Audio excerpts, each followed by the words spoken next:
of everybody in the city of Columbiana, including the mayor who's with us tonight, we welcome you to Columbiana.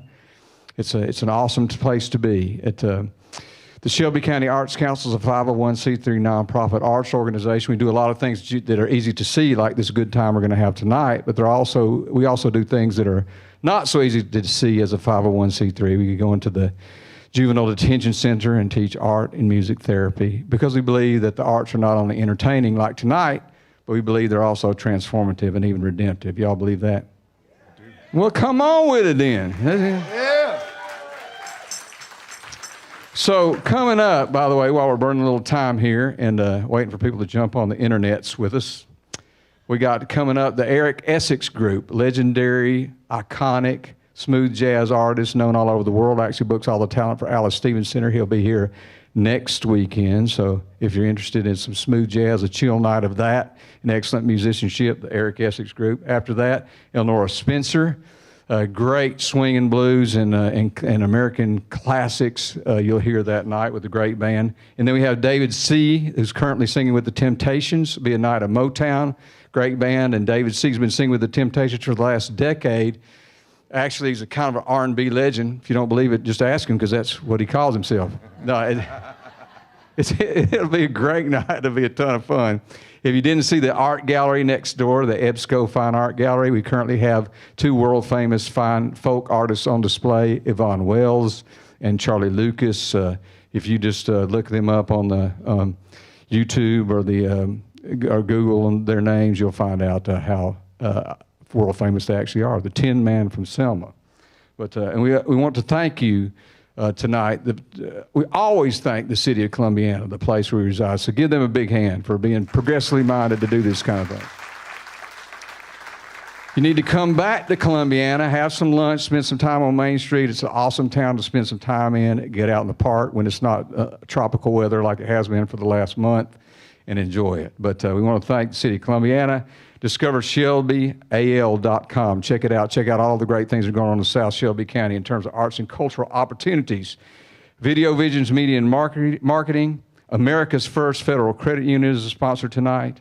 And anyway, I want to remind y'all there'll be a 10-minute intermission after this set. But tonight is all about the blues. And without the blues, there would be no rock and roll. Without the blues, there would be no hip hop. Without the blues, there would be no soul and country music. Without the blues, there'd be no funk and jazz. The blues are the roots of American music. And this guy to my right from Montgomery, Alabama, has been a semifinalist along with Ed Pickett at the International Blues Challenge in Memphis, Tennessee, the last time I saw him. So glad to have him with us tonight. Y'all give a big round of applause to the John Bull and Ed Pickett.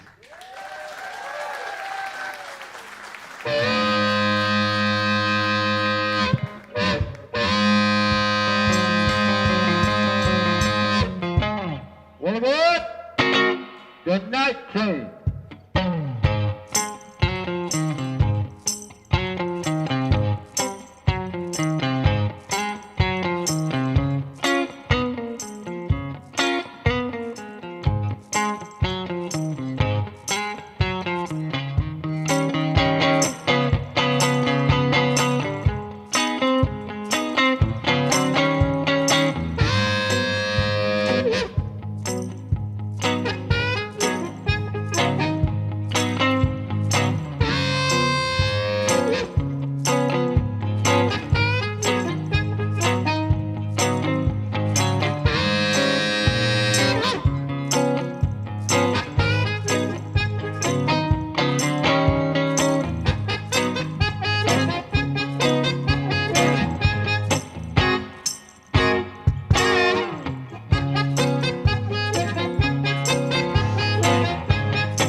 Slidell, Mobile, Greenville, Montgomery, Slapout, Lochapoka, Opelika, Columbiana.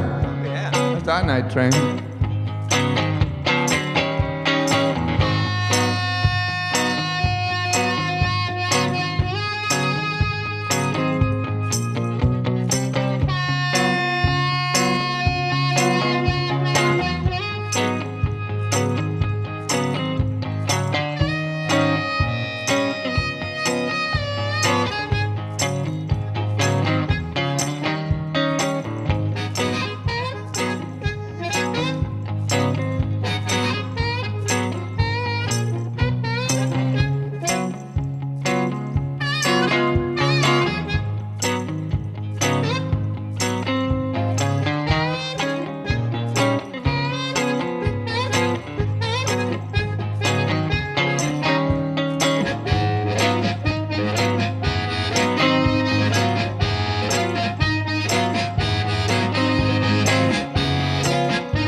Ride the Night Train with John Bull.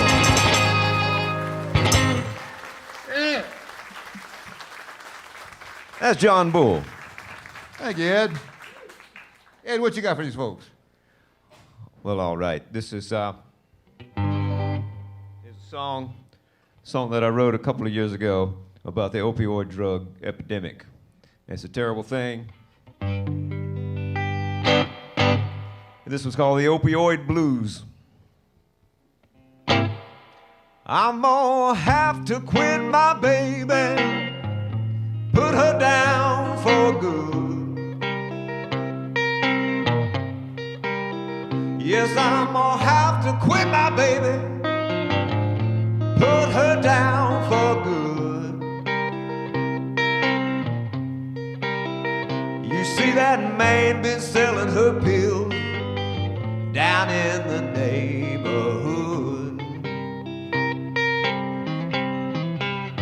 Well, she'll go down in the morning, nighttime she'll go again. Yeah, she'll go down in the morning, nighttime she'll go again.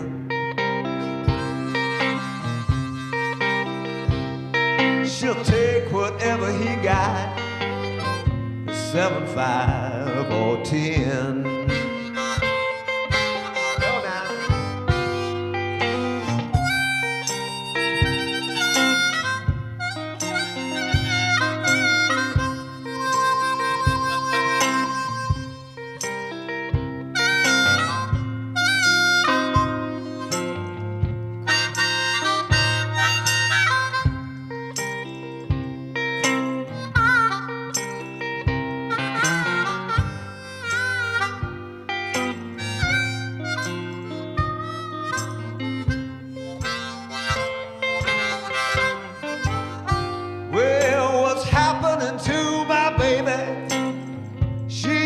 to be so fine. Yeah, what's happening to my baby? She used to be so fine. Now she's all strung out and bony, and she done lost her mind.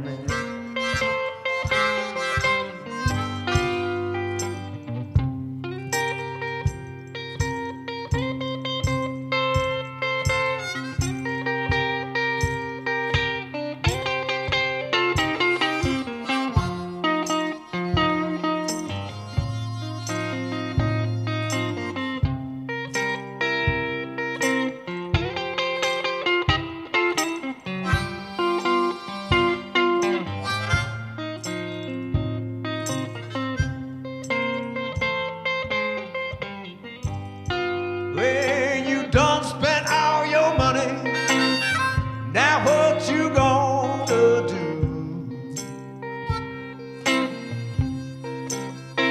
Yeah, you done spent all of your money. Now what you gonna do?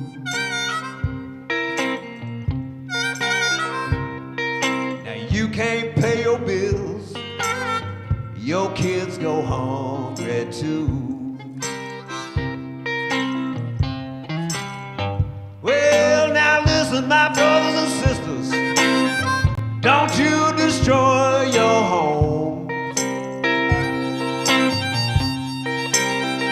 Hey, now, listen up, everybody.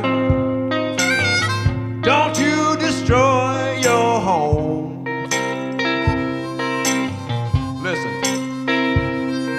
Just drink that Jim Beam whiskey and leave them pills alone.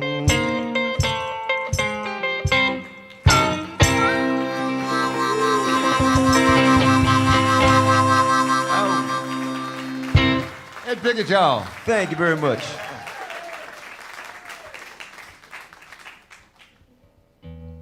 This tune right here that we're going to do is for all those musicians, well, including me and Ed, that have tried to get their way up to Memphis for the last 100 years or so to make a name for themselves. And, you know, some of them did. You know, you had B.B. King and Elvis Presley and Johnny Cash and all them. But for every one of them, you had folks like me and Ed, you know. And but, you know, they all had to get there before they could drive around Cadillacs maybe once they made it there. But they all had to get there, sometimes on foot.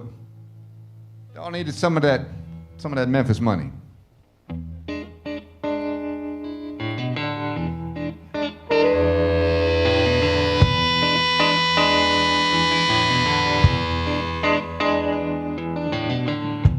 Memphis money, I need it right away.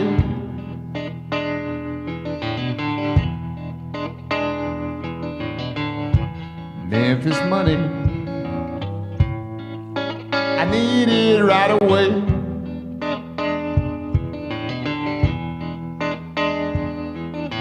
If I had Memphis money, yeah, I'd be on my way.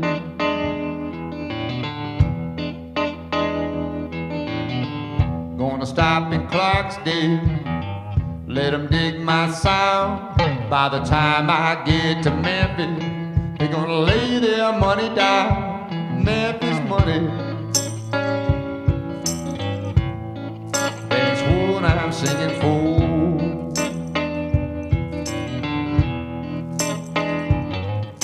I got to get to Memphis, I can't stay here no more.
had $300, I'd be leaving town.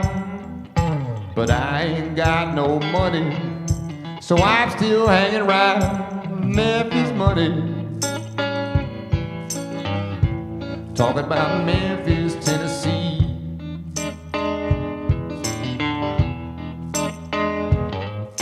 I got to get to Memphis. That's the place for cats like me.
Memphis money.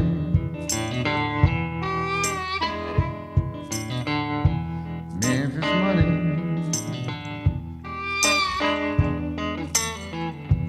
Memphis money.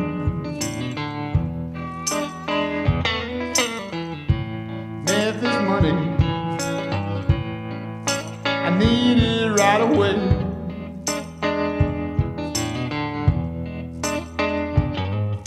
If I had Memphis money, I'd be on my way.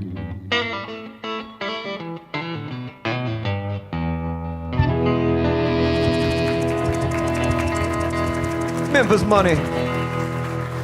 That's John Bull. Hey, speaking of Memphis money, well, that's the title track of a CD we put out a couple of years ago, and we can get some Memphis money from you all, maybe out there in the lobby on the break or afterward. We're gonna give it another shot, maybe. Got to get there. All right, Ed. Well, all right, friends. Sure is great being here, playing and singing for y'all. Here's a song. And every now and then I hear somebody say that they don't like change. Well, sometimes change is good. And that's what this song's about. It's called Change It.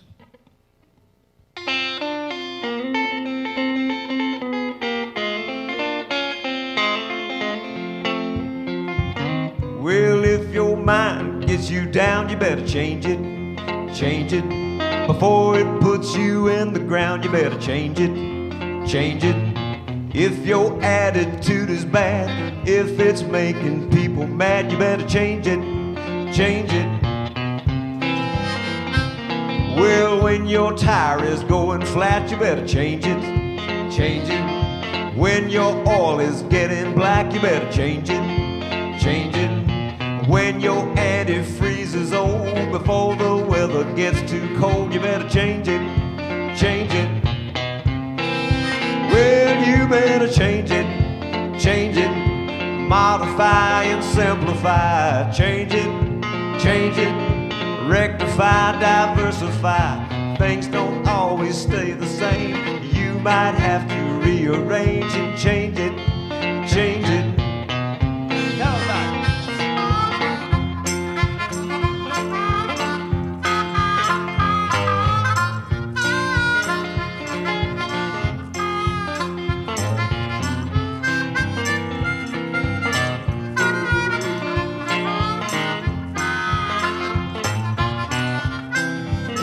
Well, now if you got a smelly shirt, you better change it. Change it. If it's covered up with dirt, you better change it. Change it.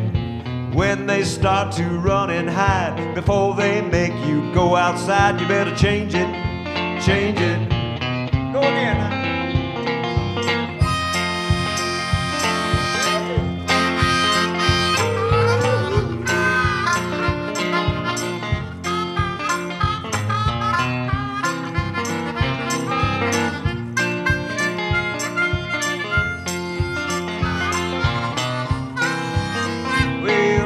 If your mind's not thinking right, you better change it, change it.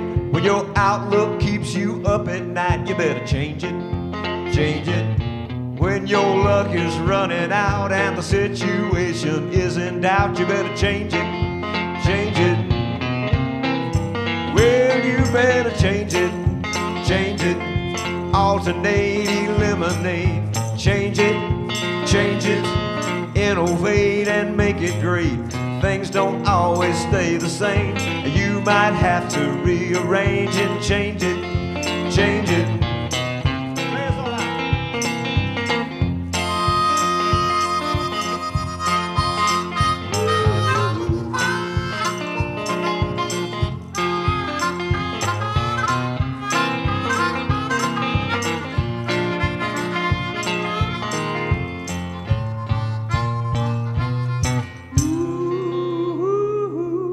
Change it.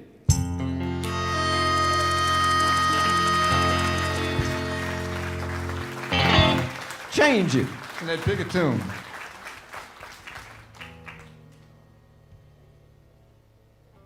Well, got some friends out there. I can't see them, but I know they're there. But some of y'all don't know me, and some of y'all don't know that I used to be a riverboat captain. Before I say that, though, I want to mention that I read Bobby Rush's autobiography, and I was really inspired by so many things, but particularly the fact that even when he was way more successful for the most of his career than I am, if you can call this a career,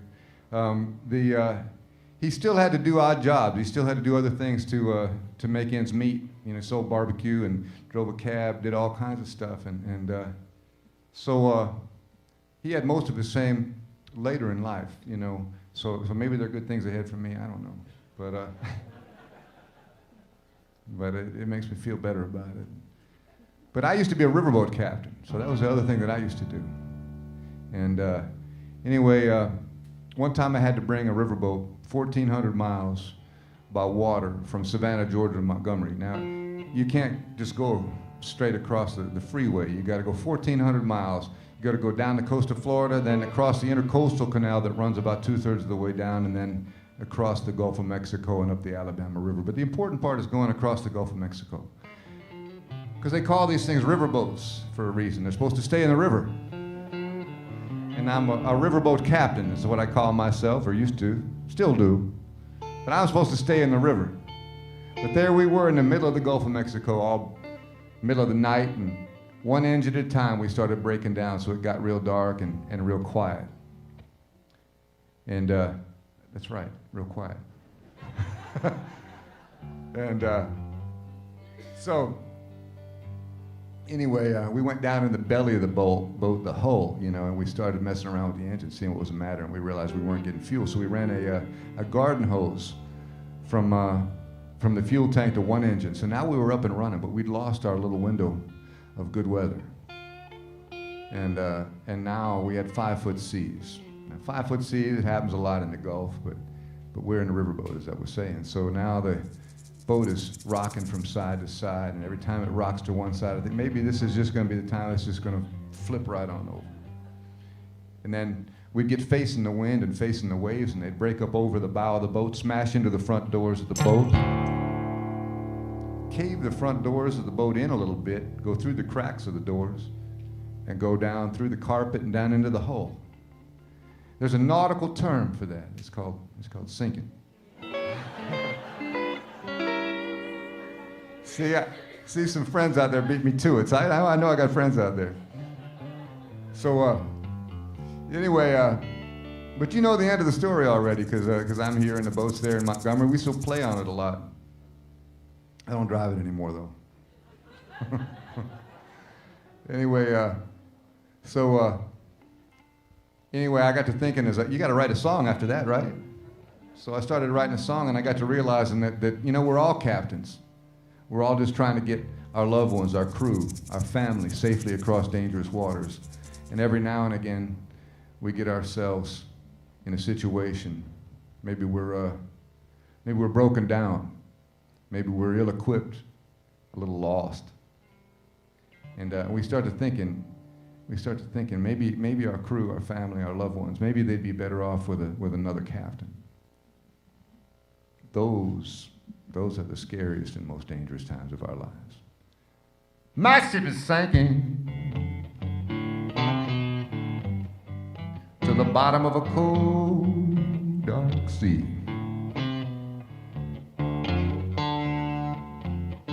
My ship is sinking to the bottom of a cold, dark sea. You stay on board my ship, baby, or I'll pull you down with me.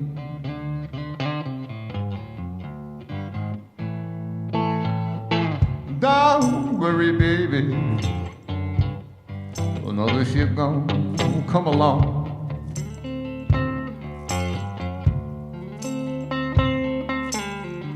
Don't worry, baby, another ship gonna come along.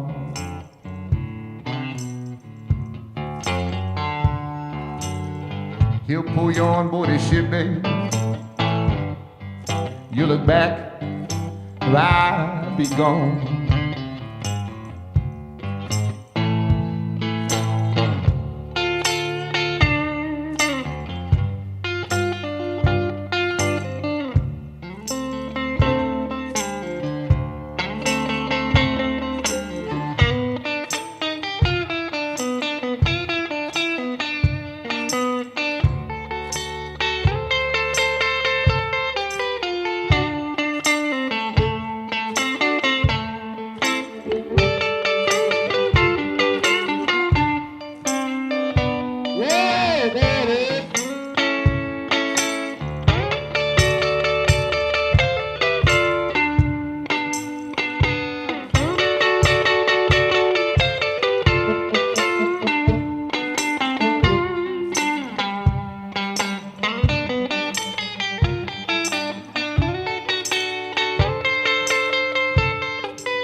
Go now, baby. Even rats know when to leave a sinking ship.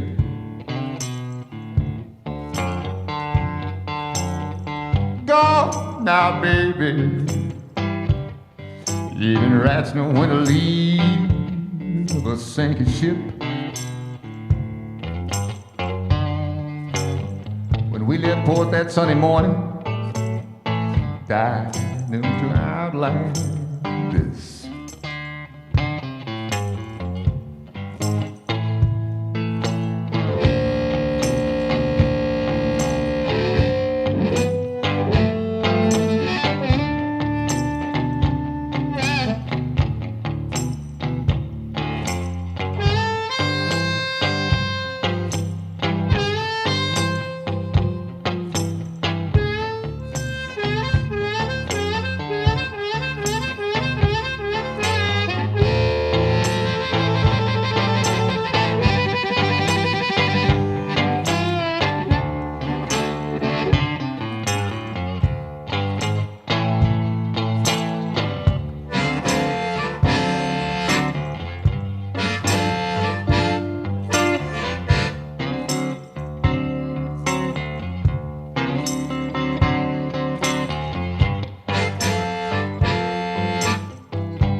now, baby.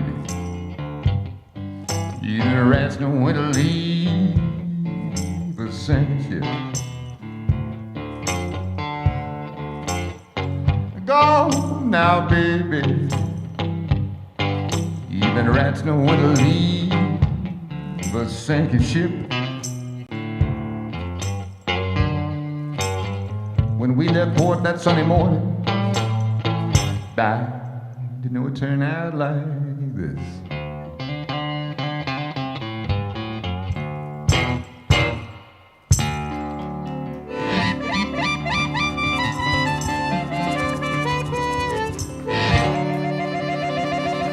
Mr. John Bull.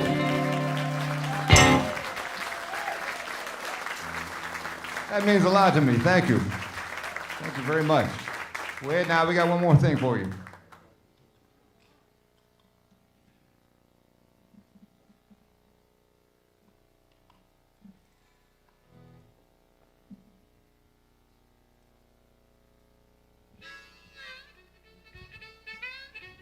All right, ladies and gentlemen, from Montgomery, Alabama, by way of Joliet, Illinois, member of the Alabama Blues Hall of Fame, please put your hands together for Mr. John Bull.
Go ahead.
John Bull. John Bull and Ed Pickett, let's hear it from y'all. Thank you. Yeah, we're going to take a 10-minute intermission and back with Mr. Bobby Rush, so y'all have a good time. Thank y'all. 10 minutes.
Don't cut the music off yet. We ain't ready yet. Yeah. Thank you for that gesture, though.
All right. Is everybody good?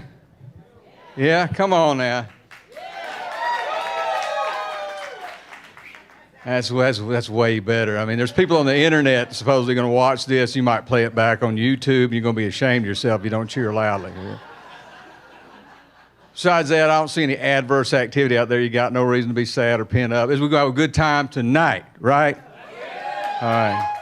So like I said, coming up here at the Shelby County Arts Council, the Eric Essex Group next weekend. If you don't have a ticket yet, get you one. It's a great listing room, as you can see. Got Elnora Spencer coming up, David C. from the Temptations Review, and Hope Cassidy and Jessica Muse. All kind of good stuff happening. Hopefully you went over and looked at the art gallery exhibit. Did y'all go over there and look at it? Yeah. Okay, so in there, like I said, is two world-famous fine folk artists. And what makes them famous is, a lot of people ask me about this, what makes art valuable? Like one of those quilts in there, I don't mind telling you, I don't mind bragging, because I'm bragging on behalf of the artist. One of those quilts in there, one of those hand-sewn quilts sold for $10,000. I know. So the artist gets most of that money, and that's what we're all about. But let me tell you why it's sold for that. Because it's not, what makes it valuable is the story behind the art and the story behind the artist. And that's what makes Bobby Rush valuable, y'all. You know what I'm saying? Does everybody know what I'm saying? Without the blues, like I said, there would be no rock and roll. Without the blues, there would be no funk and jazz.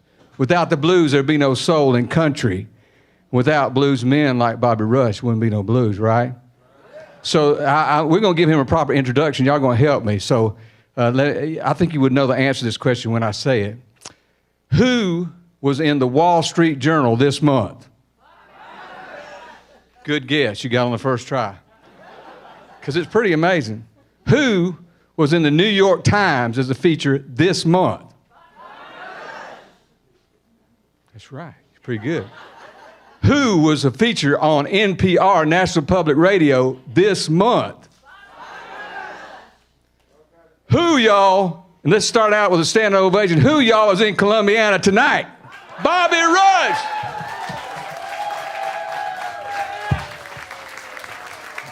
Yeah, get him, man.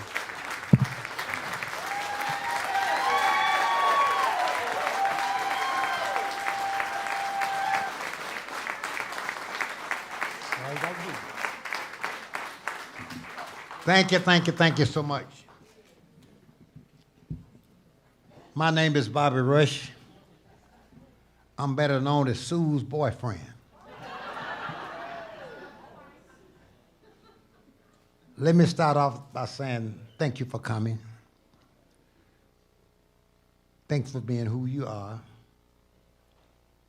And I thank God for allowing me enough for years and time to appreciate good things. One good thing that I've lived long enough to and learn enough to know I don't know anything. Because when a man tells what he know, he won't talk long because man don't know nothing. I was born in a little place called Homer, Haynesville, Louisiana. Left my hometown in 1947. Went to Pine Bluff, Arkansas with my father, who was a preacher, pastor of a church. 1951, I moved to Chicago.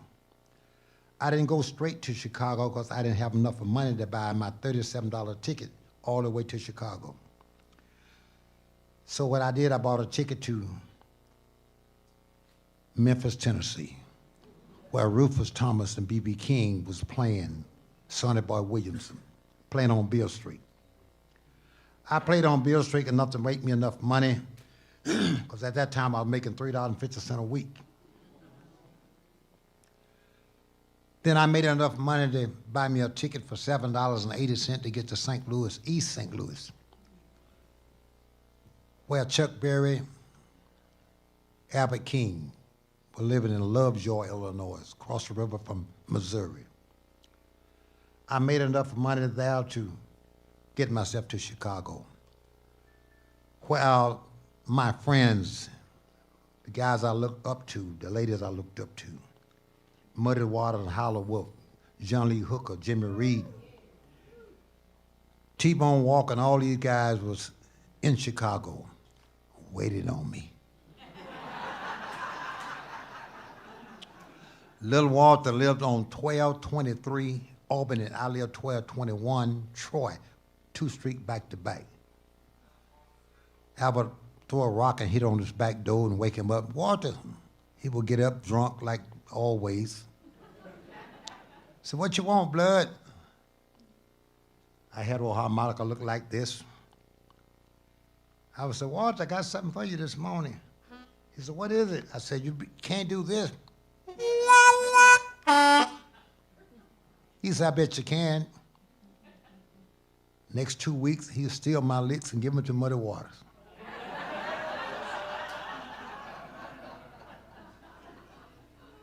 Best thief in the world.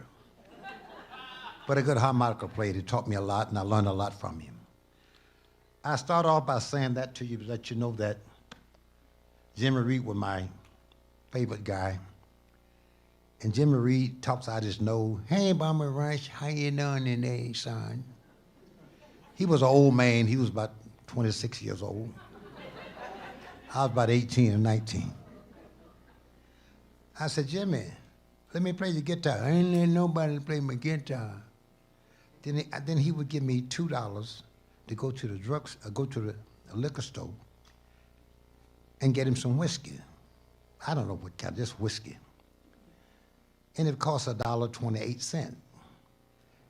And I would bring his change back. He would say, keep the change, Bobby Rush. Oh, I'd make me 70, 80 cents, whatever it was. And he would get drunk, and I started cheating Jimmy. Shouldn't have did that. I would take me a bottle of water in one pocket and an empty bottle in the next pocket. I would go to the store and pour half water, half whiskey in the bottle and bring it back to him. He said, you sure know how to buy some good whiskey, Bobby Rush. And every other time, which every 2 or 3 hours, I go to the store.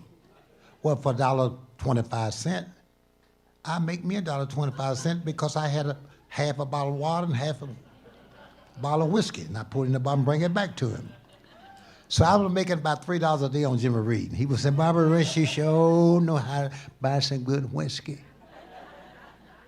I learned so much from him. I'm going to play some music. I just want to let you know where I come from, who I am, and what I'm about. I have 397 records. I've been up for Grammy 6 times. I won 2. I've been up for a Blues Award 31 times. I won 18. I was 83 years old when I won my first one.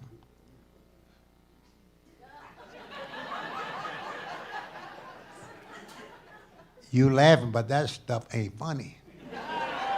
But I'm thankful. I'm thankful. I said that to let you know that how thankful I am for that. I'm blessed. I don't claim to be a young boy, but I am blessed. November 10th, I'm 87 years old. I remember Jimmy Reed was saying,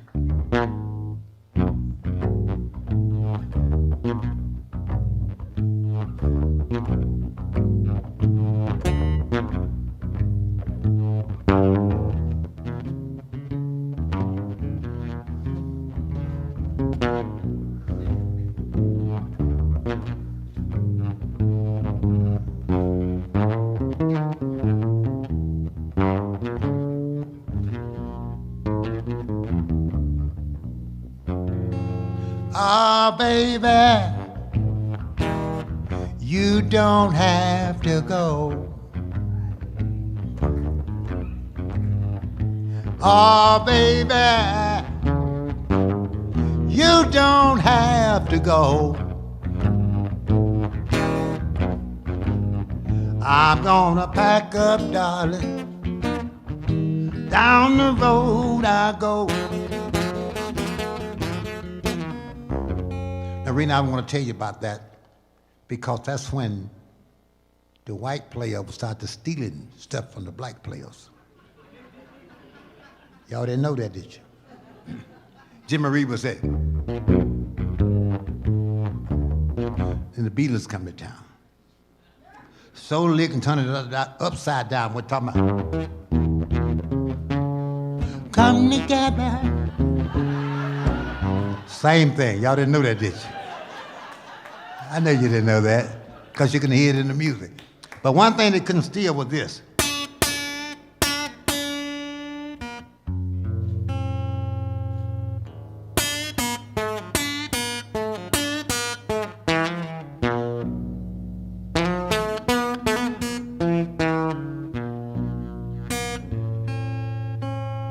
My woman just like a dresser.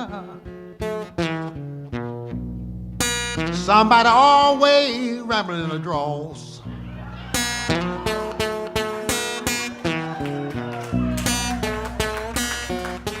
My woman just like a dresser. Somebody always rambling in the drawers.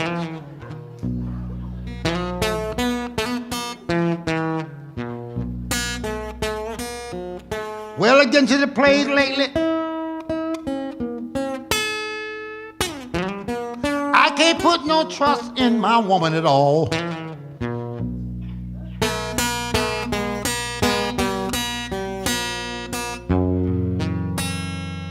I don't mind you looking at my woman, even the picture that's hanging on the wall.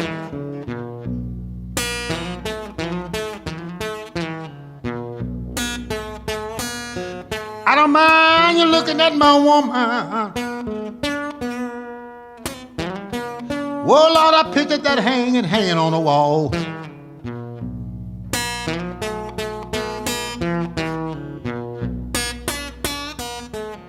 It made me so mad.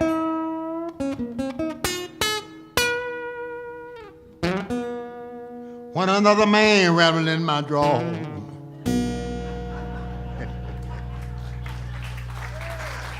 Thank you so much. I remember my first gold record, 1968. It went something like this.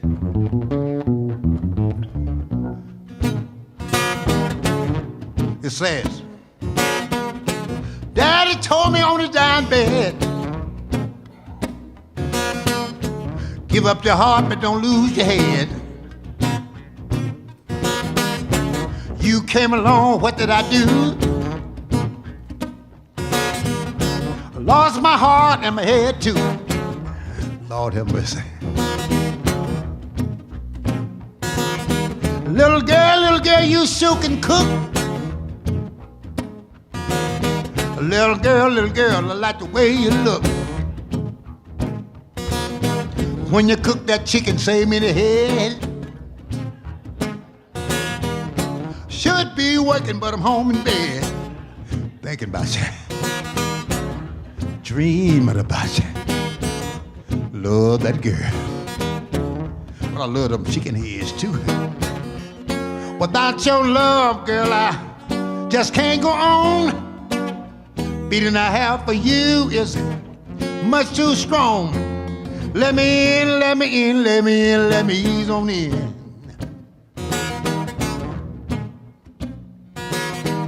See, my daddy told me, said, Bobby Rush, when you grow up, please be a good man. See, my mama used to tell me the same old thing. I don't care what my mama told me. I don't care what my daddy said. Cause I'm 21 years old and better. I'm gonna hunt down me some chicken heads. I'm the chicken head man, that is. Without your love, girl, I just can't go on. Feeling I have for you is much too strong. Let me in, let me in, let me in, let me ease on in. And that same year, the groove was so good I couldn't let the groove go. I started to write another song in that same groove. I said, chicken in the car, and the car won't go. That's the way you spell Chicago. A knife and a fork, and a plate of greens. That's the way you spell New Orleans. See the girl over there with the hot pants on. Turn her loose, huh? Let her turn Barbara Rush on. Cause me and that woman, we go hand in hand. She's a bow-legged woman, and I'm a knock-kneed man. I got to say that again. I got to say that again. Chicken in the car, and the car won't go. That's the way you spell Chicago. Knife and a fork, and a big plate of green. That's the way you spell New Orleans. See the girl over there with the hot pants on. Turn her loose, fellas. Let her turn Barbara Rush on. Because me and that woman go hand in hand. She's a bow-legged woman. I'm a knock-kneed man. When you put us together, we spell O-X, ox. Now, can you imagine a bow-legged woman, knock-kneed man? Y'all got it. Now, first of all, fellas, I got to do something for the fellas. A bow-legged woman is the kind of woman. We are recording this, aren't we? I don't want to get too nitty-gritty with it. But anyway, a bow-legged woman is easy to get to. Y'all know where I'm coming from. In Chicago, bow-legged women there. New York City, bow-legged ladies there. Atlanta, Georgia, they're over there. Alabama, they're everywhere. Bow-legged woman, knock-kneed man, go hand in hand. A bow-legged woman and a knock-kneed man go hand in hand. Without your love, girl, I just can't go on. Feeling I have for the woman, so doggone strong. Let me in, let me in, let me in with your bow-legged self. Well, I didn't have to say that too loud because if you're bow-legged, it's easy to get in anyway. Let me tell you this. A bow-legged woman and a knock-kneed man go hand in hand. A bow-legged woman and a knock-kneed man go hand in hand. Spell O-X, ox. Y'all got it now. Now let me talk about my daddy here for a minute. See this little lick I'm playing here now? My daddy gave me this lick. Let me tell you how this lick come about. My first cousin, name is Son Scott, my daddy's brother's child. He was about 15 years old, I was about 8 years old. He gave me this guitar, that's where this lick came from. My daddy taught me that. He gave me this guitar and I hid it in a loft, country boy. I hid it in this loft and the sun got to the guitar neck and whopped it. One day my daddy said, Junior, I'm named after my father. You know. I said, yes, sir. He said, come here, boy. He said, bring that guitar here for me. I didn't know he knew I had a guitar, but then your mom and dad knew everything. He said, bring it here, boy. And he said,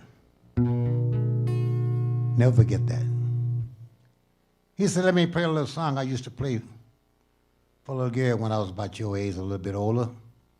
What I thought it was going to be about my mama. My daddy being a preacher, I thought he could say, glory, glory, hallelujah, when I laid my burden down. But it wasn't that, about my mama. He said, he said, me and my gal went to Chinky Bin hunting. She fell down and I saw something. I said, Daddy. My daddy being a preacher. I said, sing it again, Dad. Now I know she fell down, he saw something. I wanted him to sing the next verse, because now the first verse, she fell down. I thought for sure the next verse was going to tell me what he saw after she fell down. As I sang it again, he said, me and my gal went to Chinky Bin hunting. She fell down and I saw something. My mama walked up behind. She said, me, don't sing that kind of song to that boy. He went to sing it again. He was right back. Just came out the field chopping cotton, picking cotton. Had his guitar, lip hooked out. Oh, he was into it. He said, me and my gal went to Chinky Bin hunting. I said, Daddy, Daddy, Daddy. He said, what is it, son? I said, how big was she? He said, oh, she's 350 pounds, boy. About that wide. I said, what's your had on? He said, nothing but a dress. And in my little mind, fat lady falling down. Nothing on but a dress. Oh, I could just see it now.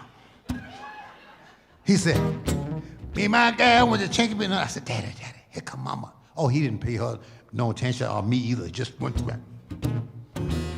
He said, me and my gal went to Chinky Bin hunting. I said, Daddy, Daddy, here come mama. She fell down, and I kept running. I don't know what the record would have been, but I tell you what, I knew right then I wanted to be a blues singer. That's when I started. That's when I started saying.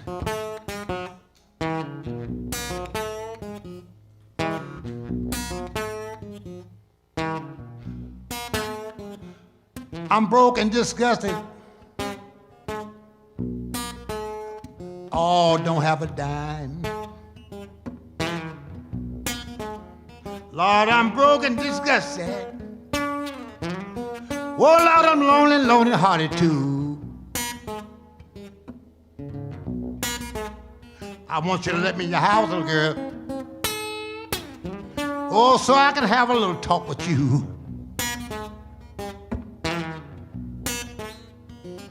If I can't come in,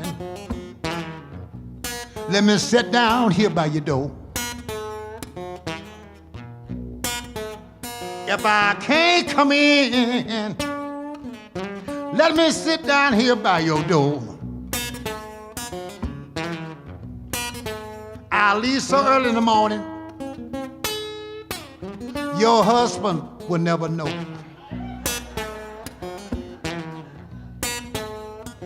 If I sleep in your bed, girl, let me lay down here on the floor. If I can't sleep in your bed, baby, let me lay down here on your floor. I'll leave so early in the morning, your real man will never know. If I can't be your full-time lover, let me be your part-time man. If I can't be your full-time lover, well, let me be your part-time man. If I can't see you when I want to, well, let me see you when I can. If I can't sleep in your bed, let me sleep down here on your floor. If I can't sleep in your bed, well, let me sleep down here on your floor. If I walk in my sleep, you're the only one but ever know. If I can't be your big dog, let me be your little dog till your big dog come home. If I can't be your big dog, mama, let me be your little dog till your big dog come home. And I will show you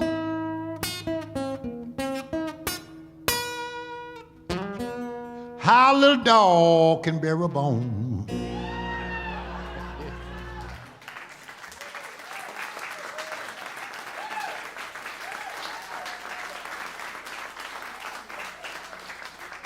Thank you so much. I want you to know that I'm a blessed man to have you to come out to see me. Somebody often asks me, Bobby Rush, why do you sing the blues? Is it because your woman left you? Yes. You can have the blues when your woman leaves you, but you can also have the blues if they stay too long.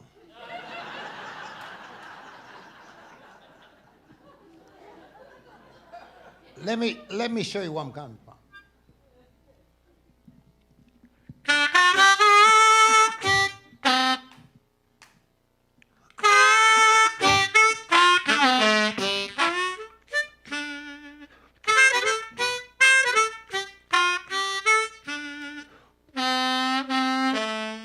Have you ever been mistreated by someone you shouldn't have loved?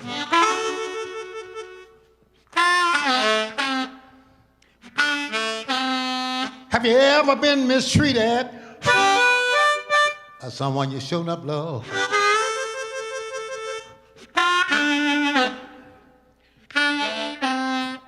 Out of all the men my woman could have left me for, she left me for the garbage man.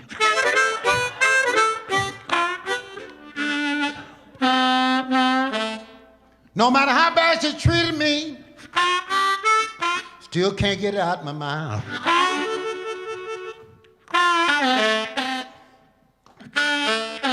No matter how bad she treated me, still can't get it out my mind.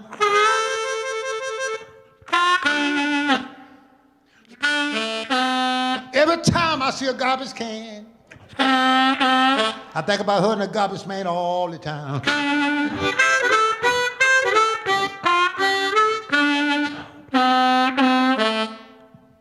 If I ever get my woman to come back, I'm gonna buy myself a garbage truck. If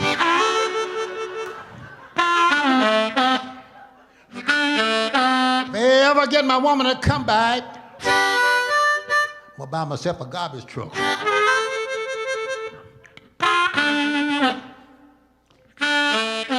And when my garbage can't get full, I'm gonna take it and dump it way, way out in the woods.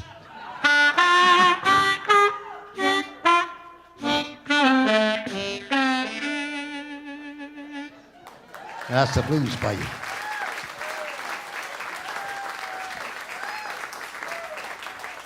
That's the blues for you. You know, speaking about the blues, I'm going to do something tonight a little bit different from my usual run that I do. Someone probably saw Bobby Rush in my whole show with their girls with me, shaking. You know, some of them got pretty big booties and things like that.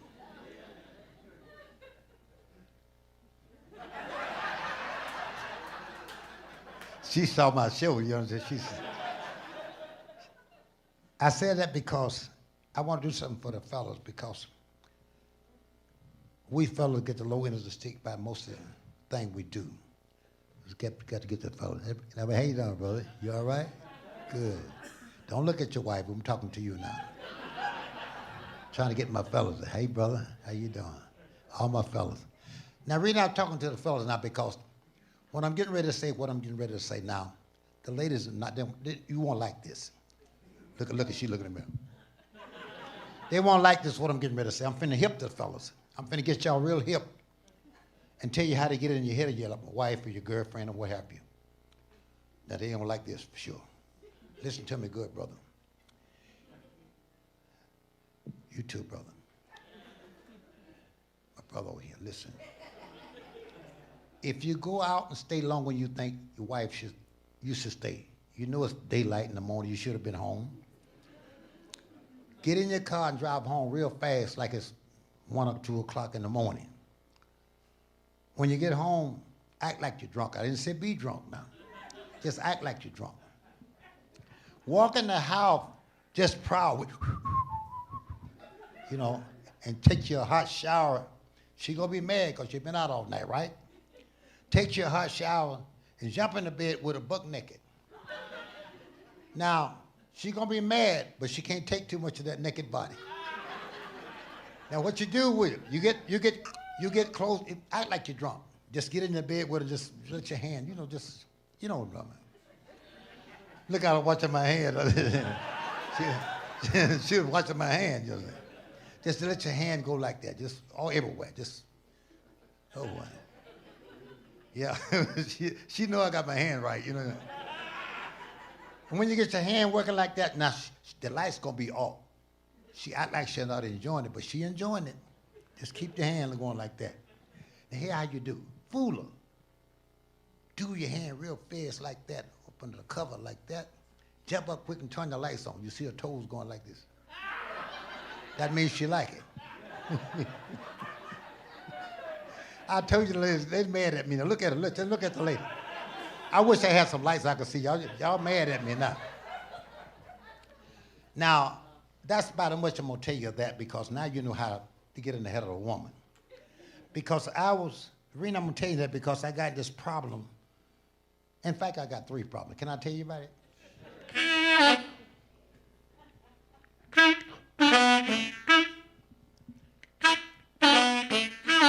I got a problem. And my problem about to get me down. In fact, I got 3 problems. And they're all about to get me down. Well, I got a problem with my woman, with my girlfriend, and my wife.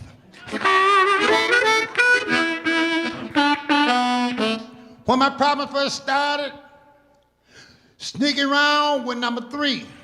Number 2 got jealous and told my wife on me. Now my wife, she got mad, y'all. Moved back home to her mother.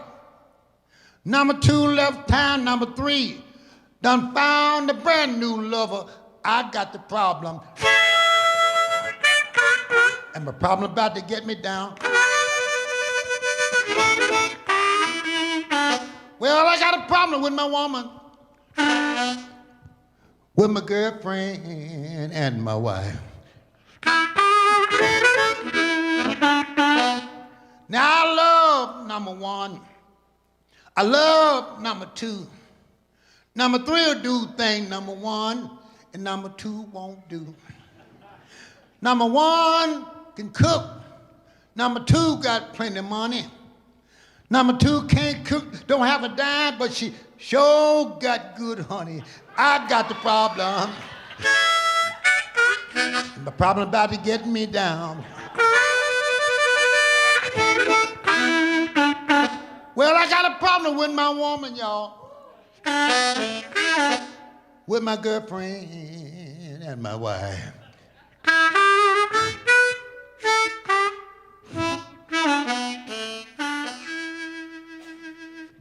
Blues for you.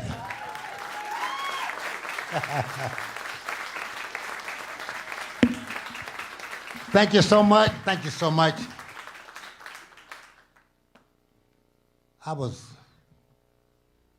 I have some books, and someone when you come in, brother. I was sitting at the front door, meeting and greeting some people that came in. One gentleman that was with his wife and his auntie and his cousin, a couple of pretty friends. They met me from Pensacola, Florida. Tallahatchie. He know what I'm talking about. I'm gonna get into his name calling. But I said that because there's a lot of things have been in my life. My ups, my downs, my good, my bad, but my good overshadowed my bad. I was in the southern state because I was born in Louisiana. And I was talking to a gentleman tonight that been a principal here for many, many years. He know what I'm talking about. He's out there. And he was telling me how he'd been involved with the community, the peoples in the community, how far we have came, but yet things have changed, but look like to me it remained the same. I want you to read this book and you hear about my lifestyle, where I've been, what I've done, where I came from, where I am, where I'm trying to go. I don't want you to feel sorry for me when I tell you about some stories about myself, my ups and downs, because I didn't wallow in the situation I was in. All I'm saying, if I made it out of that, you can too. I want you to go away reading this book and learn from it, that we all here in America, we all are people, we all may not see eye to eye, but we all God's children. And we must solve this problem by the love for each other. We must treat a man like we wish to be treated. Go out and get your vaccinations, your shots, and what have you. Some of them saying, well, we're not going to do this. But I just read and saw just Alabama's as lowest on the totem poles, and Mississippi next, and I think Alabama and Texas also low, but nothing like Alabama. My take on this is get vaccinated. It's just like you sit down to eat dinner. You ask God to bless your table, bless the food and the cook and what have you, because you don't know who cooked it, where it come from, what cow it come off of, or what chicken ate the feed.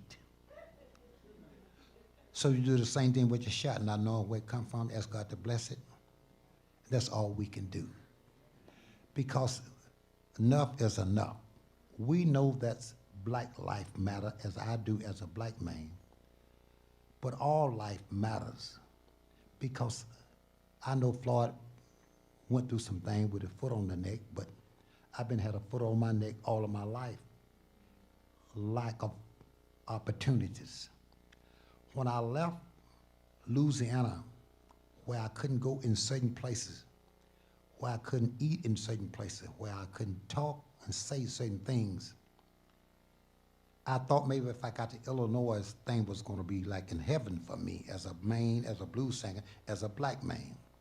But when I got to Chicago in 1951, J.B. Lenoir and Muddy Water taking me to a suburb of Chicago, which is a Blue Island, where I worked night in and night out in a place looked like this, for a white audience, where I played behind a curtain every night, where they want to hear my music, didn't want to see my face.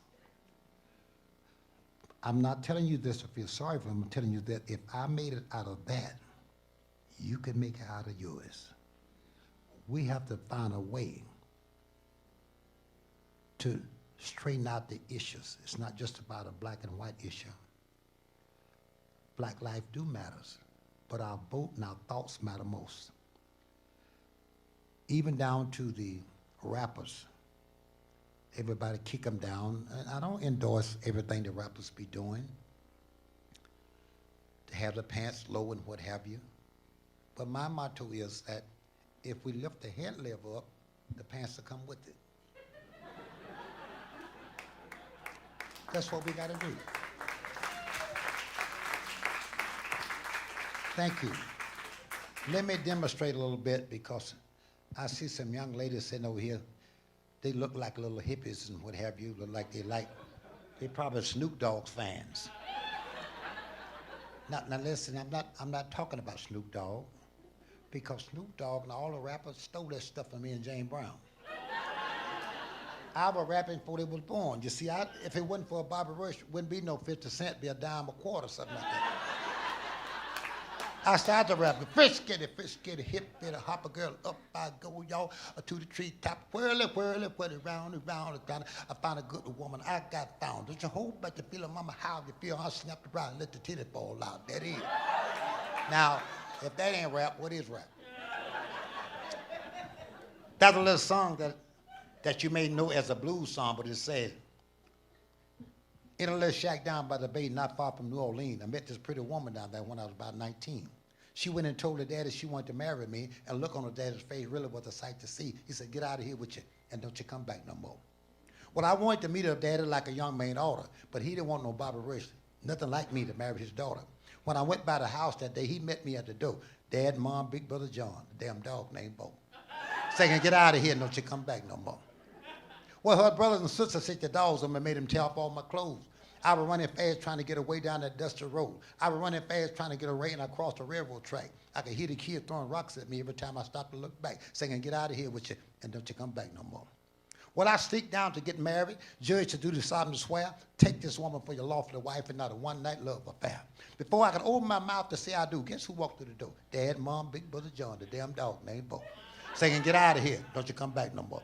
Well, I thought if I wanted to get married anyway, I had to find a way to elope. We decided to go to Las Vegas to get away from my nosy folk.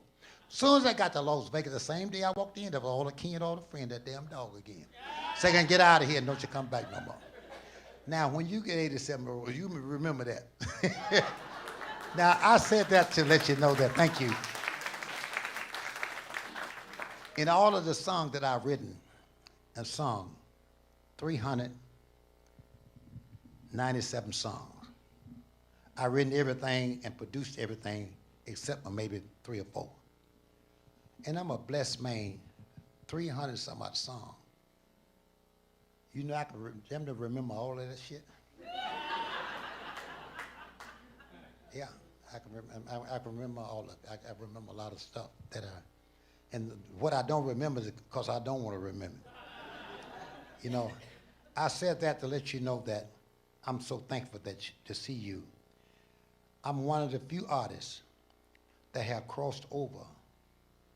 I have the white artists and fans and what have you.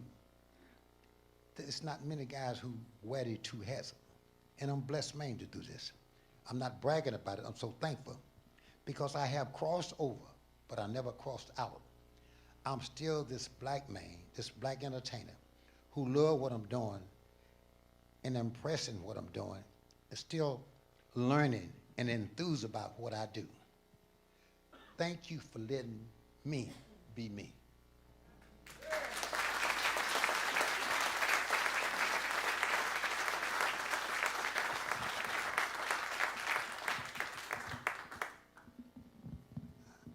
About 2 years ago, kind of like a true story. I was in Chicago, and a lady reminded me that she wanted to see me out of myself just about, well, I go back for maybe a little Richard before he passed. He was there with me. He was in a wheelchair and wasn't feeling too well. Was in this park. It's about 3 o'clock in the afternoon. Someone said, well, Bobby Rush, there's a lady at the gate want to see you. Well, my manhood kind of got in the way. I'm there with Little Richard and a bunch of the superstars around me and little Bobby Rush, and I want to go see this lady so bad because she's a fan. And someone said, Bobby Rush, you ain't got no business going to the gate to see nobody. You're a superstar. You let them come to you. That bothered me.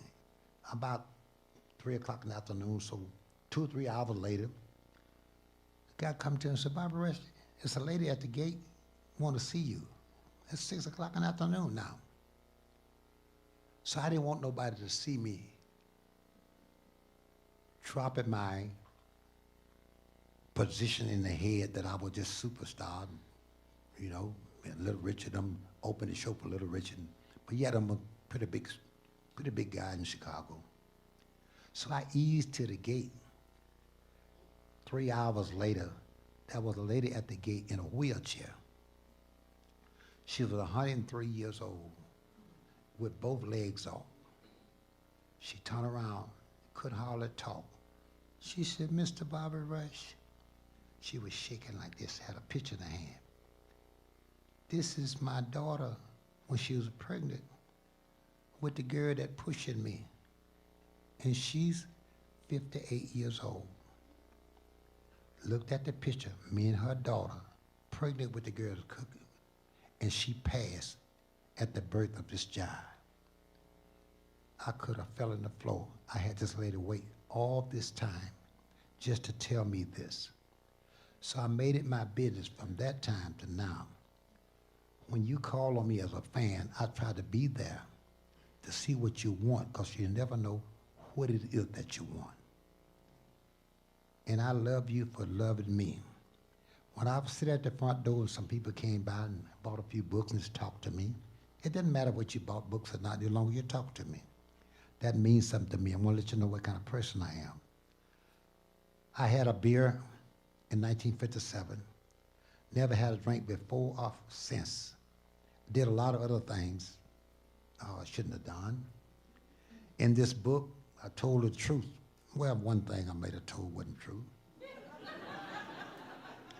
I said I wouldn't sleep with a fat woman no more. I lied about that. But I said that to get your attention, let you know that I'm only human. I did a lot of things I shouldn't have done. And I even put my age up when I was 15 years old, put it up to 18, wasn't but 15. Someone said in an interview that I was born in 1940. I like that. Someone said 1935, that was pretty good. Someone said 1937, I take that. But 1933, but I had to go back and get my aunties and peoples of age to find out how old I was, because they had no record of my age. All I know, I left Louisiana in 1947. I was plowing a mule, chopping cotton, milking cows in 1947. So you add it up. So whatever you give me in age-wise, I'll take that. And if you don't like that, I ain't studying you. Now I said that to get you into where I'm going for this. Simply saying, thank you for accepting me for who I am.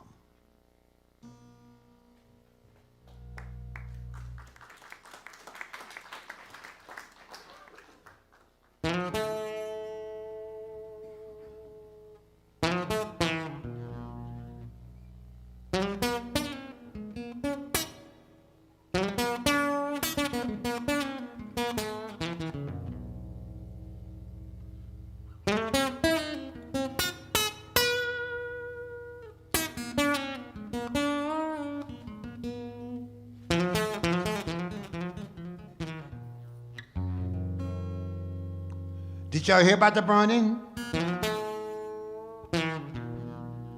Happened way down in Mississippi town.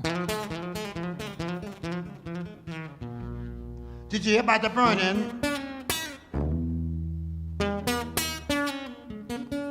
Happened way down in Mississippi town.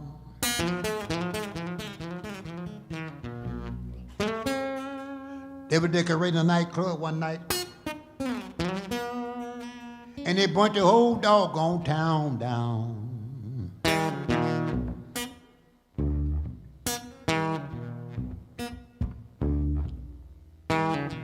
Muddy water was there.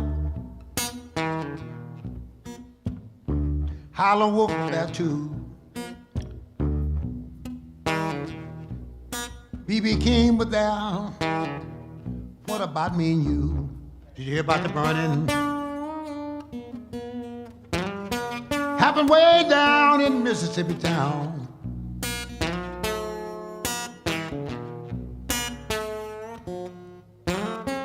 Decorating a nightclub one night. Oh, they burnt the whole doggone town down.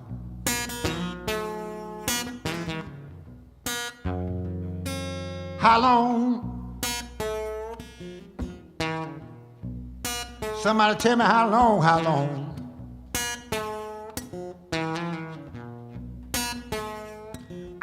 know how long. Somebody tell me how long, how long, how long.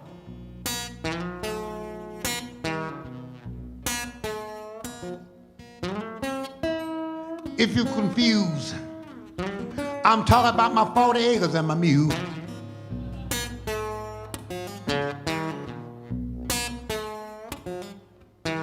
Granddaddy died waiting.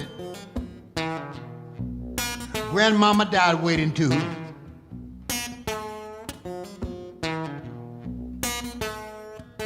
Martin Luther King died waiting. Oh Lord, tell me what about me and you?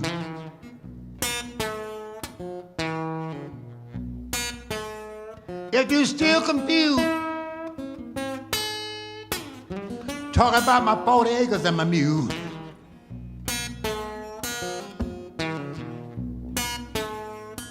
Sometimes I wonder what's gonna happen to me when I get too old.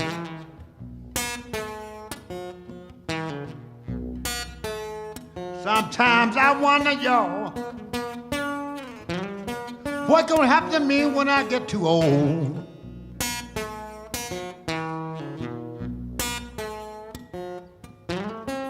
Would you take me in your hound?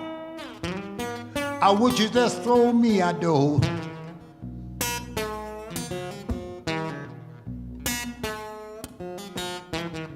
Sometimes I wonder, Lord, why the world don't treat me right. Sometimes I wonder why the world just don't treat me right. Is it because I sang the blues? Is it because I'm black?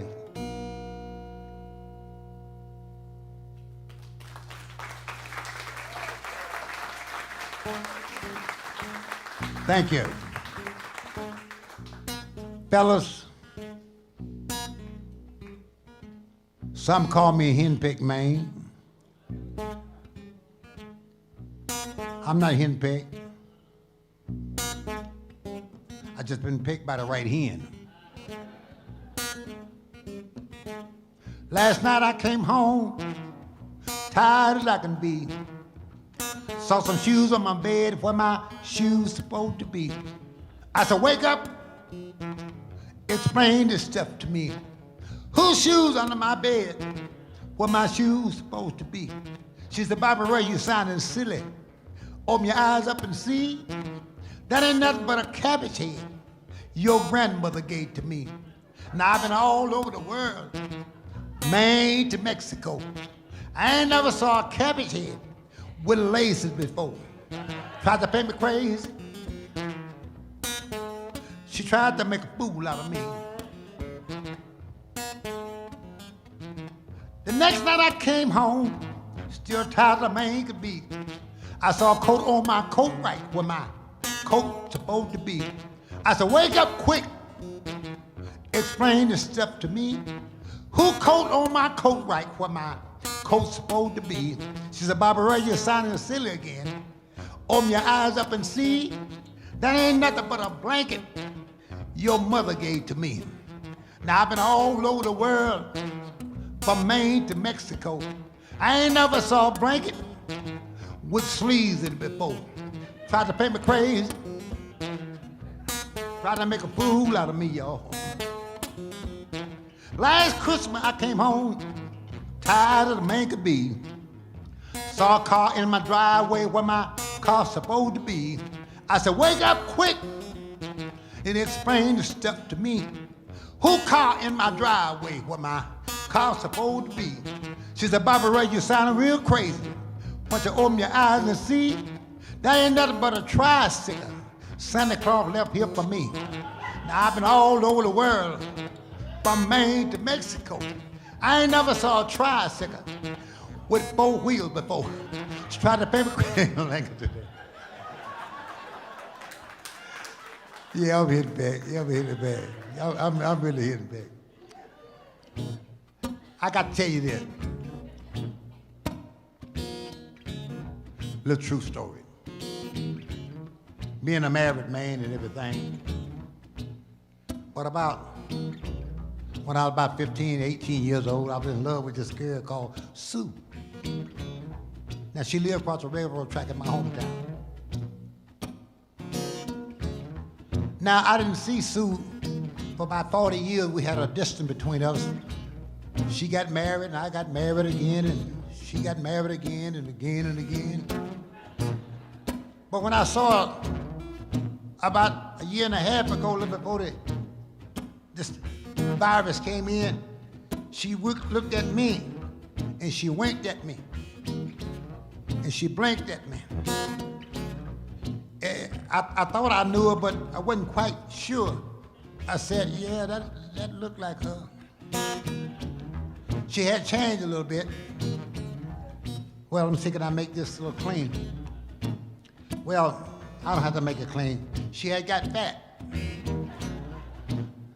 Don't y'all laugh, because some of y'all like that. I saw you when you come in. I was at the front door. That ain't funny, is it? Yeah. But anyway, I winked at her, and she winked at me. She said, Barbara Rich, I'd like to talk to you again. I said, when you want to talk to me? She said, tonight. I said, how you going to talk to me? And I got a lady with me, you got your man with you. She said, I'm going to put my man to sleep. And she did. She put him to sleep, and she came back. When I got ready to get off the stage, she was standing in the door waiting on me and blinking and winking. She said, let's go to a place we used to go when we were teenagers. Well, I remember those places and the thing we did. So we went back down where we used to be in the basement. Now, we were down in New Orleans when this happened, and we were back down in New Orleans working again, playing that Mardi Gras stuff, you know. But this night, she take me down to bed. She take me down to the basement where we used to play around and do, yeah, we did it, yeah. And she set me on the bed. She said, Barbara Ray, stand up. I stood up. She said, kiss me like a Scorpio. I kissed her. Then she pushed me down on the bed, and she got rough, and she said, sit down, boy. And I sat down. Then she got a rope and tied my hand, and she tied my feet, and she tied my little butt to the bed. I was laying there helpless, couldn't move nothing but my head. And don't y'all say that's enough. And then I didn't mind her being tied up, but she ran in the bathroom and she went in the kitchen, and she stayed about an hour and 20 minutes. Now that made me nervous. And when she came back out the kitchen, she had 2 big old buckets of lard in her hand. And she grabbed my body with one of them. Then she turned me face down and put the other bucket of lard on me. By that time, I was pretty greasy. And then she went in the bathroom and put some big old eyelashes on and had some red lipstick, and she put that on. She came back and winked at me and blinked at me, and she said, boo-boo, like that. I thought she was a voodoo witch. And I thought about that voodoo stuff. I said, being in New Orleans, I said, I hope this girl ain't trying to voodoo me. And she ran out the bedroom and went in the kitchen again. This time she stayed 2 hours and 11 minutes. The reason I know, I was watching the clock. And she came back with 2 other buckets of lard in her hand. Then she set them in the middle of the floor. And she did that little dance like that, just like that. You like that. And then she said, boo, boo, boo, like that. Yeah. And then she ran to the door, and she pulled the door and reached behind the door. Now, I thought she was going for her shotgun, but she didn't. She got the baseball bat. Then she came back and set the bat down, and she got the lard, and she started greasing the bat. Then I turned real religious then. I started praying. I said, Lord, please don't let this woman do what I think she's finna do. No, I ain't gonna do that song. It's called, we taping this. I can't put that on tape. I can't do that song.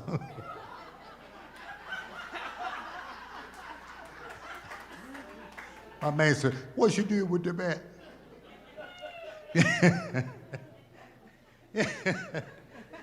I tell y'all, this has been a great time. I'm just looking at the people. I said, what he did with the bat. You know.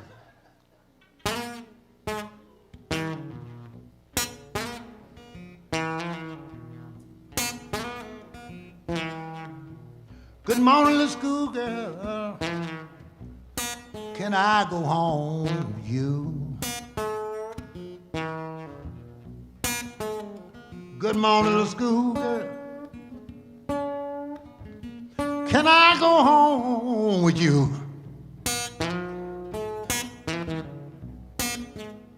Tell your daddy and your mama, Bobby Rush ain't nothing but a schoolboy too.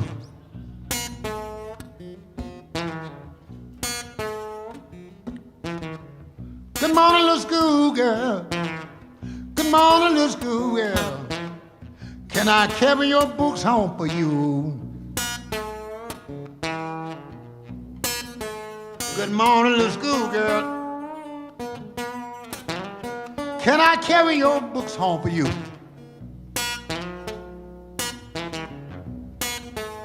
Tell your daddy and your teacher,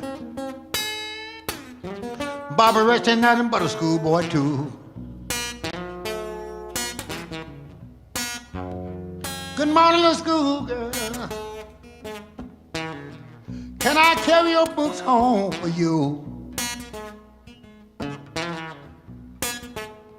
Good morning, little schoolgirl. Can I carry your books home for you? Tell your daddy and your mama, Bobby Rush ain't nothing but a schoolboy too.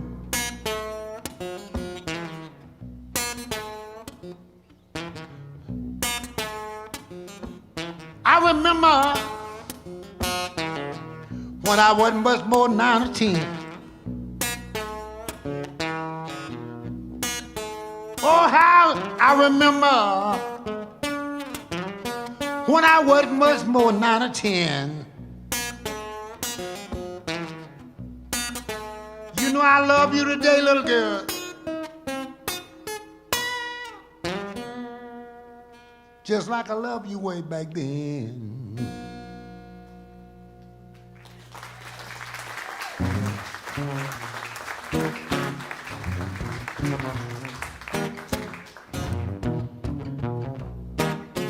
There's a little man down in Arkansas. Everybody calls him Uncle Esau. The little man could sing so good. Boy, he should have been up in Hollywood. The way the man played his guitar, should have been a big movie star. He goes.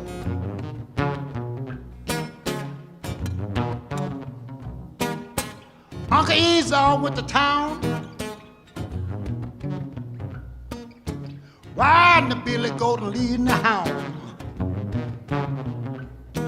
Hound barked and the billy goat jumped. Through Uncle Esau straddling the stump.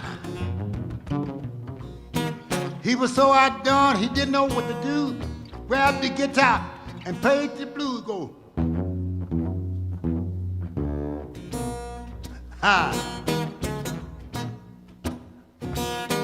As I leave you, I want to leave you with one of my daddy's songs.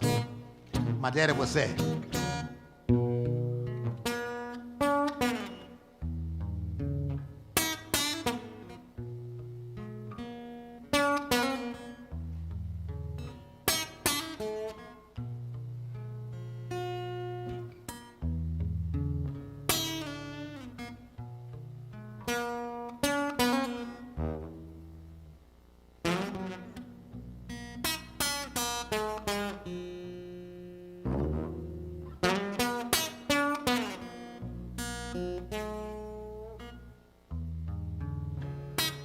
swing low, sweet chariot, come to carry me home.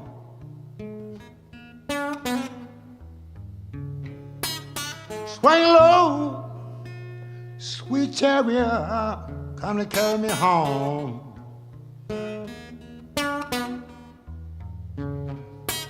swing low.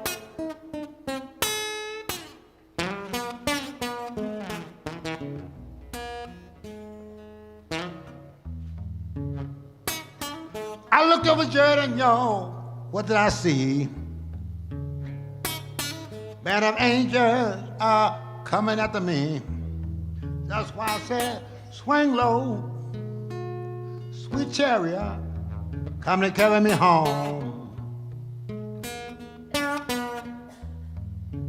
Swing low.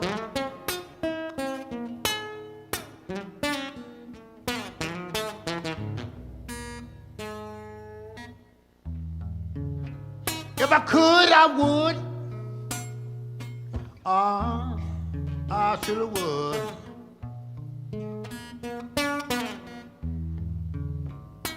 If I could, I shoulda would. Oh yeah.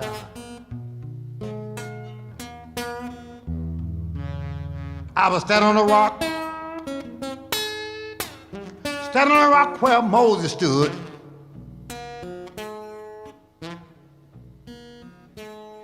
If I had my way, I would tear this old building down. If I had my way, y'all, I would tear this old building down.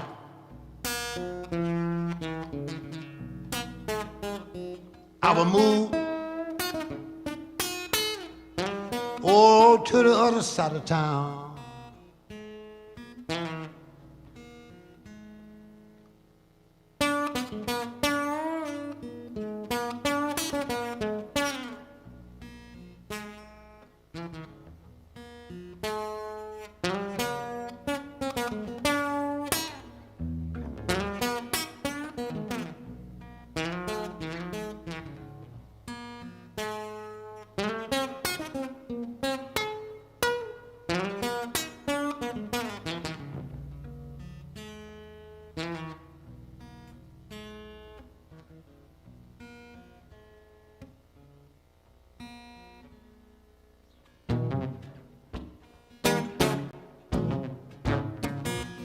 I'm going night fishing, y'all. That's when the catfish love to bite. I'm going night fishing, y'all. That's when the catfish love to bite. But it's all right fishing in the daytime. Seem like the catfish bite bed at night.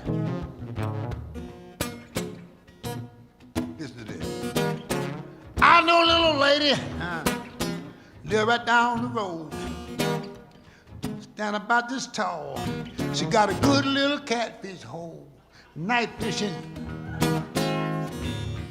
That's when the catfish love to bite. Well, it's all right fishing in the daytime, y'all. Seem like the catfish bite bad at night. I don't never go fishing until way after the sun go down. I don't never go fishing, y'all, until way after the sun go down. Well, I got a few good fishing holes. Don't want the other men to never find. Before I leave you, I had a little song with something like this. My first Grammy said,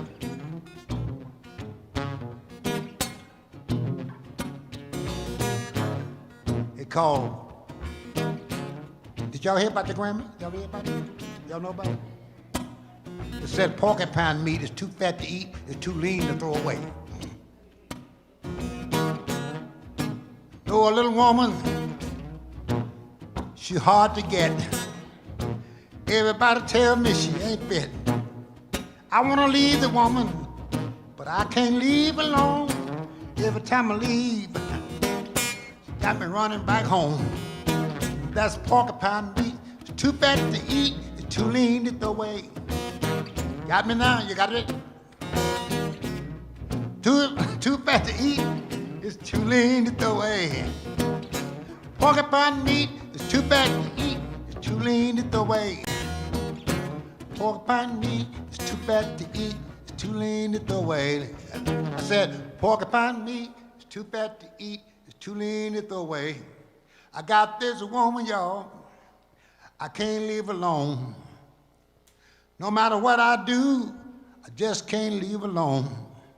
It's porcupine meat, too fat to eat, it's too lean to throw away. Porcupine meat is too fat to eat, it's too lean to throw away. It's too good. I wrote this song. And I know this shit here too. Too good. I can't leave it alone. Why? She got bow legs. Easy to get to. Now that wasn't in my song. I just put that in the night, you know. Porcupine meat, too fat to eat, too lean to throw away. Porcupine meat, too fat to eat, too lean to throw away. Porcupine meat, too fat to eat, too lean to throw away. It's too good. Can't leave your love alone. I got to leave, but thank y'all so much for coming. I'm gonna walk out to the front, I'm gonna sign some autograph, shake a few hands. If you got your babies in here, I'm gonna kiss your baby.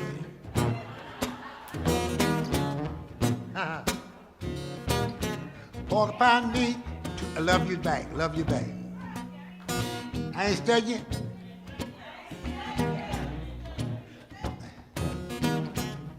Everywhere I go, every place I've been, everybody talking about shape the world is in. Somebody always tell me, say, Bobby Ray, I know your woman, and I saw what she was doing while you were gone. Now, if you really want to know about your friend, if they saw you doing that, you tell her, don't do old Bobby Ray like that. Now, if you don't tell me that, I ain't studying you. I tell y'all, I ain't studying you. If you think I'm gonna leave my woman, cause what somebody said, you got to be crazy and out of your doggone head. I ain't studying you. Now somebody said, Robert Rich, I saw your woman doing or whatever last night while you was gone. Now, if you really want to know what they should say, you should tell them this. I ain't studying you. I tell you, I ain't studying you. Another little song I want to, since you know about that song. When I was about 15 years old, I was in love with this girl called Sue. Now, Sue lived across the railroad track in my hometown. Can I tell you about her? Sue. She's a good one. She's 36, 24, 43, maybe just a little bit more. She's a good one. I tell y'all, Sue's a good one. Now here's what I didn't tell y'all about Sue. After Sue left me, I found another woman, and her name was Bertha Jean. Let me tell you about it. When I went by Bertha's house, first of all, when I met her at a bar, I poured her a drink, and I poured me a drink, and I poured her a drink, and I poured her a drink. I poured her a drink, and I poured her a drink, then I poured me another drink. By that time, she was kind of woozy. I went by her house, and she said, Barbara Rich, she's kind of woozy now, you know. She said, you want to come in for a minute? I said, I don't mind. And I came in. And before I could get my coat off, she had put her clothes off in the middle of the floor.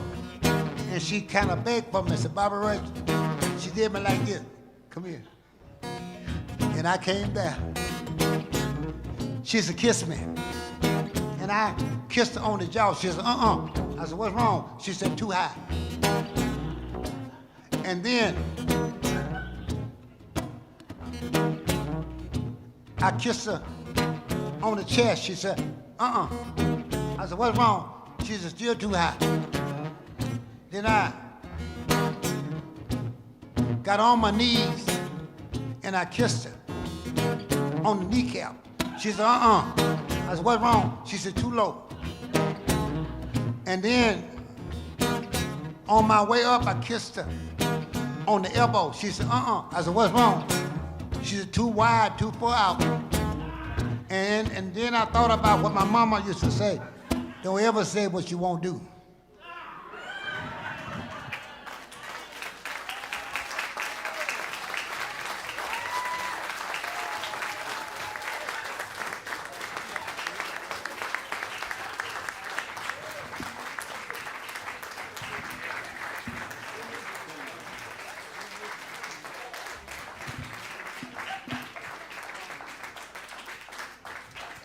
Thank you so much. Y'all so smart. I didn't have to say anything. I didn't have to say anything. But if you listen to my songs, listen to the way I sing my songs, where I play the guitar like it's 2 or 3 people playing it. The point I'm getting to is not that when I started as a stand-up comedian. You probably can hear that in me now. My first job was with Red Fox as a comedian. He said, do something to make me laugh. Just the 2 of us in the building. I said, never forget this. It wasn't too funny, but it was pretty clever on my part, I think. I said, I went to a lady's house one night, about 8 o'clock in the afternoon. She wasn't there, but the door was open. I went on in because she had invited me by. But she came in as soon as I walked in the house. She did not know I was in the house, so when she was opening the door, I said, oh, there comes Sister Ann. And I stepped behind the door. When she walked in, I said, boo. She said, oh, you almost scared my panties off. I said, boo, boo, boo.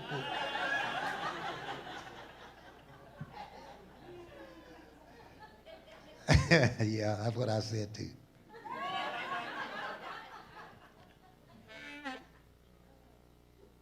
I want you to give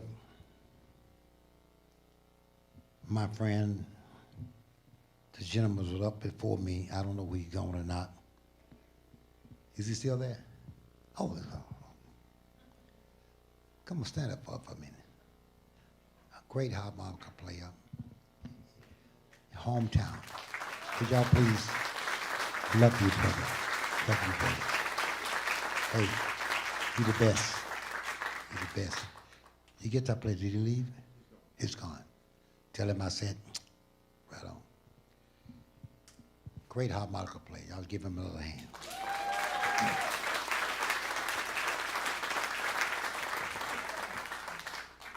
I want you to give Andrew, my producer, and now he's my friend, for inviting me by here. Give Andrews a hand, ladies and gentlemen.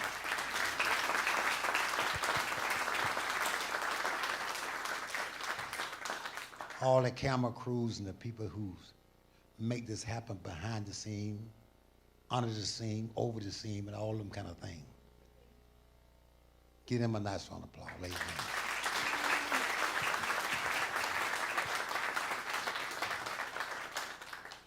Now, I don't know, this is something off the cuff.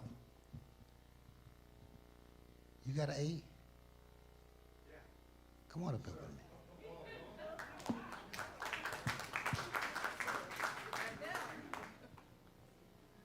Now we talking music talk now. Yeah. Where my man go? That's okay. That's all right. Yes, I know how to do that. This is something, we didn't plan to do this, but I just watched him play. He was I guess this is my first time meeting him last night, but he impressed me with the things he did as guitar player. I didn't see this guitar player last night, but I did see another guitar player. Both of them was fine gentlemen. I just want to pass the buck down to young people. I call him young man because he's a young man under me. Anybody under 85 is young to me. Yeah, it's okay. Take your time, buddy. We don't know what we're going to do. We're going to do something. I don't know. Wait a minute.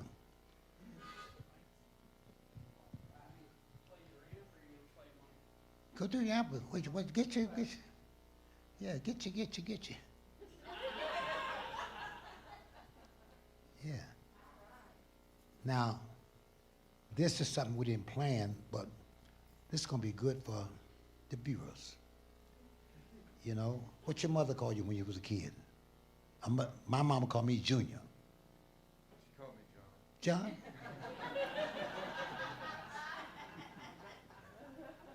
Not the Baptist now, this John. Now, when I started playing, I used to say,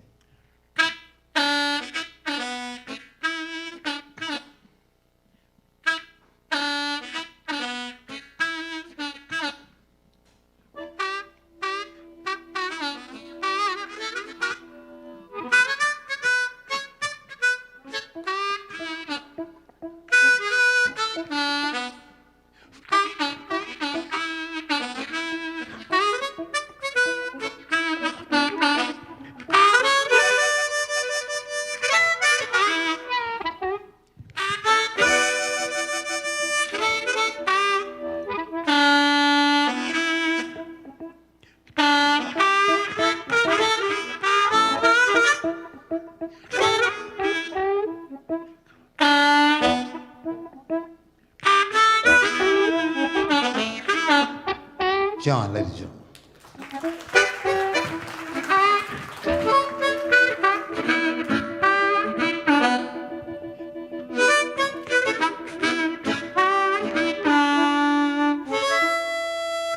Hey, John. I like it.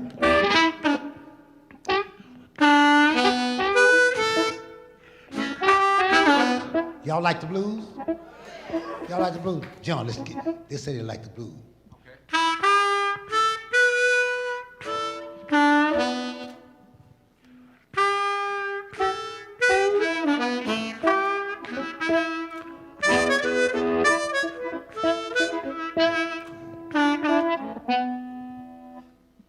I've been before the prosecutor, judge, and the jury too.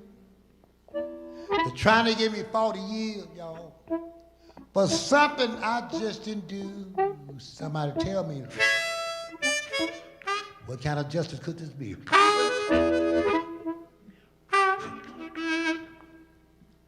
You better take a good look at me tonight. This could be the last time you see John and me.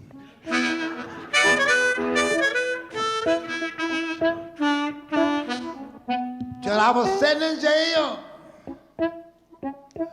no one to go my bail. My lawyer came to get me out, and they threw my lawyer in jail. Somebody tell me, what kind of justice could this matter be?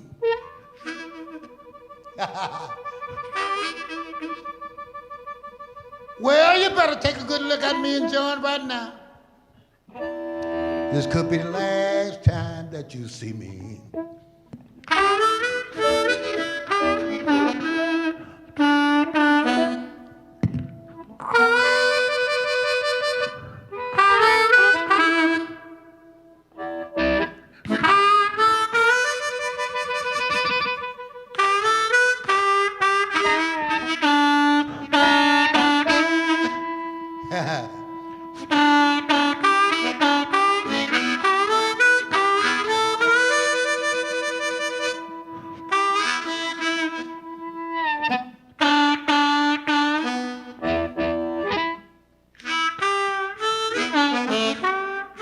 Well, John, give him a hand, ladies and gentlemen. Anything you want to do, John. Anything you want to do. Whatever you want to do. Whatever you want to do, John.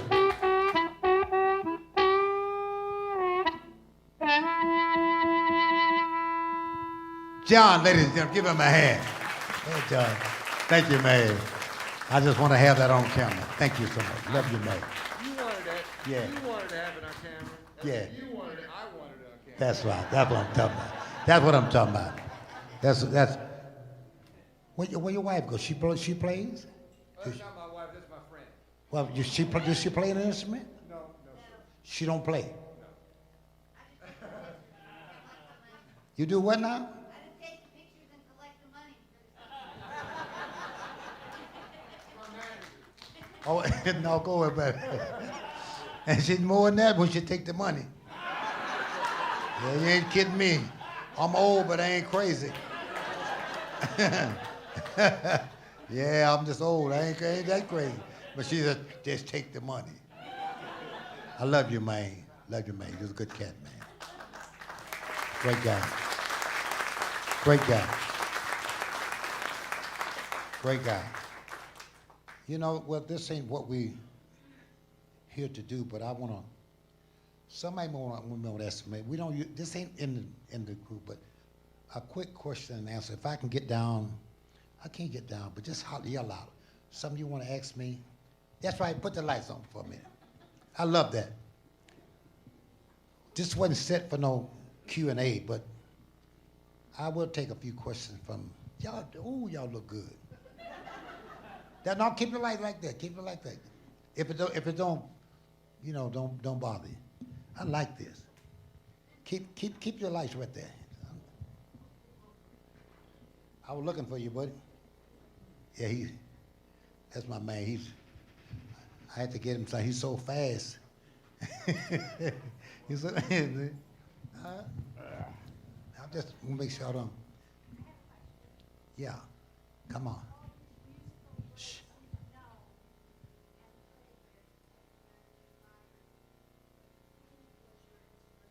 Okay, here what she asked me. Out of all the people I played with, been around, who inspired me musically? Probably Muddy Waters, John Lee Hooker, so many, but Louis Jordan. Louis Jordan inspired me because he talks about things I relate to, animals and horses. He told a story in one of his records when I was this little kid. I think he recorded the record in 1948, something like that. He talked about a monkey and a buzzard were good friends. And the monkey was a better friend to the buzzard than the buzzard was to him, because the buzzard convinced him to go a ride. And he got him up in the air flying. And the monkey can't fly, don't have wings. So when he tried to throw him off, he wrapped his tail around his neck and choking him. He wasn't really choking, he was just holding on. And the monkey and the buzzard said, "You choking me." He said, "Well, straight up and fly right. Stop that zigging around." And I liked it that, because that's the name of the song, Straight Up, Fly Right. So anybody else got it? How you doing? You doing all right? Good to see you. Good to see you. You got this pleasant face, man. Just keep that up. That's beautiful. That's what, listen, I'm saying you something. That's what we all need. We all need that. It's pleasant how everybody walking around mad about come on. You know, y'all can look at me and tell me I don't have no chips on my shoulder about nothing and nobody. This is the other side of Bobby Rush. What I do when I leave this place, I have a jail ministry that I've been headed for 30-some odd years. That's what I am. Not a religious nut, but I'm a biblical study. And I do that because that's my roadmap of my life. That's what I do, you know? That's what I do. I have a daughter, 69 years old, 66, 65, and my baby is 58. Chief of police, my baby boy is chief of police in Jackson, Mississippi. And our grandboys in law enforcement, K9, keep me straight. But I said that to thank you all for, I just wanted to put the light on you because this is being filmed, and tonight I want to thank all the producers, all the volunteers, workers. I'm trying to look for a guy, the principal. I'm trying to look for him. I guess he's a volunteer. Yeah. But you don't be hiding from me, man. Don't be hiding from me. Thank you so much. Thank you very much.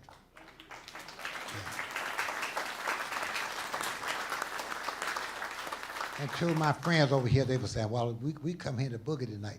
I want you to see the other side of me because that, and many people made it who I am. I'm thanking God for that. I want y'all to listen to this real good. Put this on tape. Sam Cooke didn't make it for doing what I do or what I'm trying to do. Martin Luther King didn't make it for doing what I do and what he did and tried to do. I kind of made it through this scope because I tell it in my book. I went in 1951, I made a big mistake.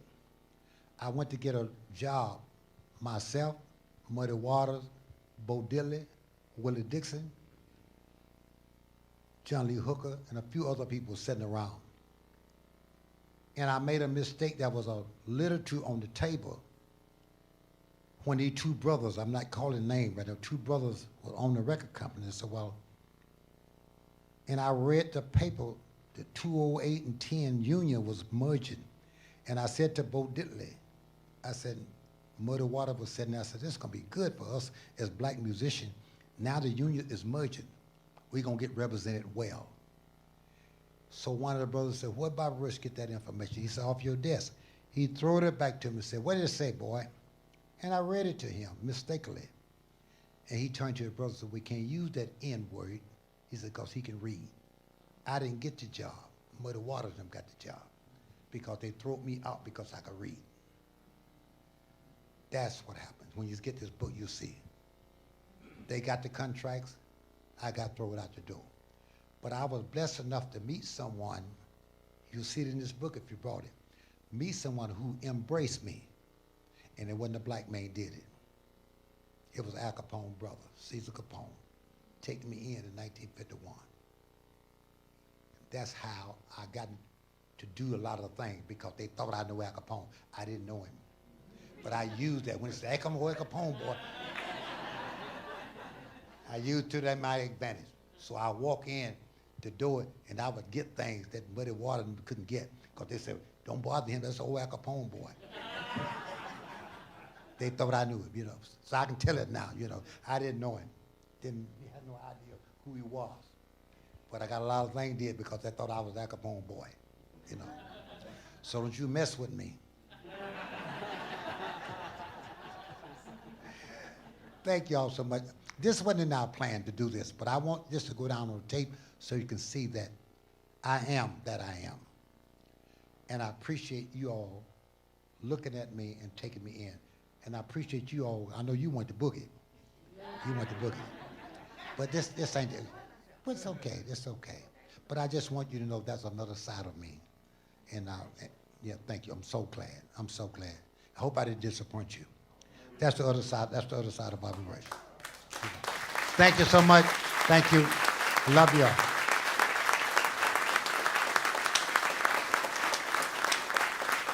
See, I'm gonna tell you, I gotta tell you this, I want this on camera.